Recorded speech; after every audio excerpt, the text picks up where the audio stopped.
So do you know why, in particular, cows are worse for the environment? Like one of the reasons? They're farts and burps, Okay. right? Yes. They're bigger, so they So take up more space. Everybody thinks it's the farts, and I think people focus on the farts because it's funny, but it's actually majority the burps. Okay. And part of the problem is that each burp, it releases methane.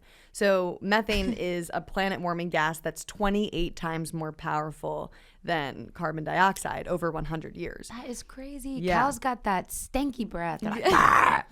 You're like, whoa, relax, buddy. You're like, So you have any other facts that you wanted to add before we move on? we watched a documentary called The Smell of Money, and that documentary really shook me because I saw directly how these farms were affecting these neighborhoods, specifically people of color, and they just couldn't get out of it. Like, they don't have the means to move, and nor should they. Well, it was hog farms that hog farm. They were. What happens is the hogs produce so much waste that then they go into this waste pool, These and then this cesspool, and then cesspools. they spray it over the land to get rid of it. And then what ends up happening is there's quite literally spraying shit all over people's houses, and Yeah. they die young from cancer. Yeah, they have all these lung diseases. It's like a really big issue that we don't even think about. Yeah, and just to talk a little bit about the waste, like every minute, 7 million pounds of excrement are produced by animals raised for food just in the U.S. I believe that. So U.S. livestock produces 116,000 pounds of waste per second, to put that into perspective, which is enough to cover New York City, San Francisco, and Tokyo. I mean, that's a lot of shit. That's a lot of shit. It sounds awful. Give a shit about the massive amounts of shit. Go ahead, continue with your facts. The question really is, why should we care so much about this? So we're experiencing right now very powerful hurricanes that are wiping out villages, wiping out people, intense rain, flooding, droughts. We have record temperatures. I mean, the planet really is warming. We're watching glaciers fall.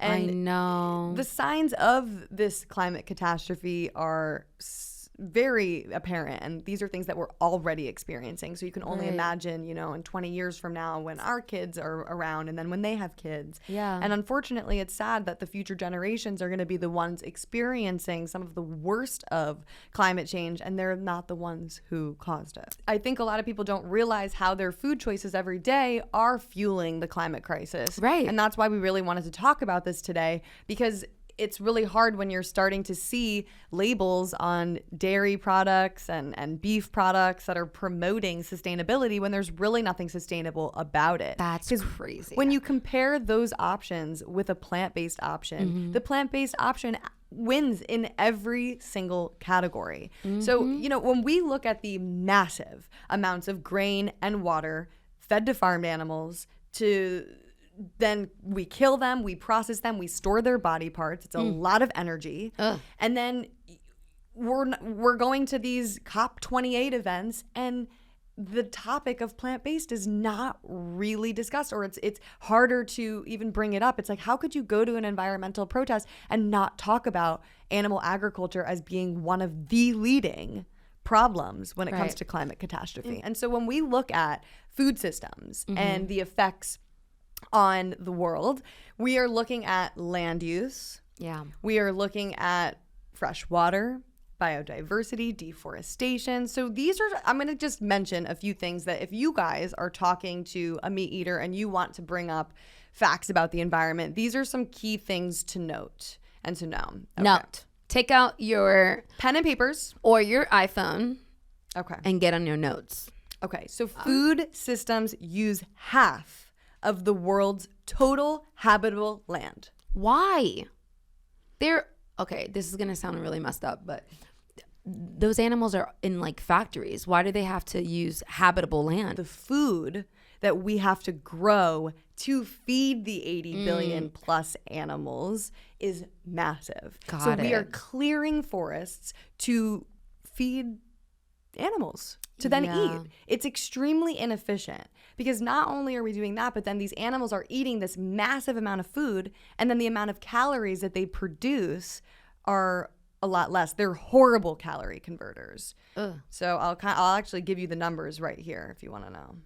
Tell me. I want to know. So for beef production, it's estimated that cows typically convert around 6 to 10 of the gross energy in their feed. So that means that for every 100 calories of feed Okay. consumed by a cow, only 6 to 10 are converted into beef.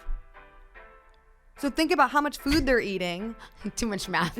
I was like, Just think about it in general terms. The amount of food that they're eating, You're right. and then the amount of beef that they're giving, I guess, is the amount of food that then we take. So the point is that if humans were just to directly eat the plants, yeah. we would have more food. In fact, we have enough food to feed over 10 billion people. Yet we're still facing world hunger and starvation. And so the problem is not having enough food. The problem is where the food is going.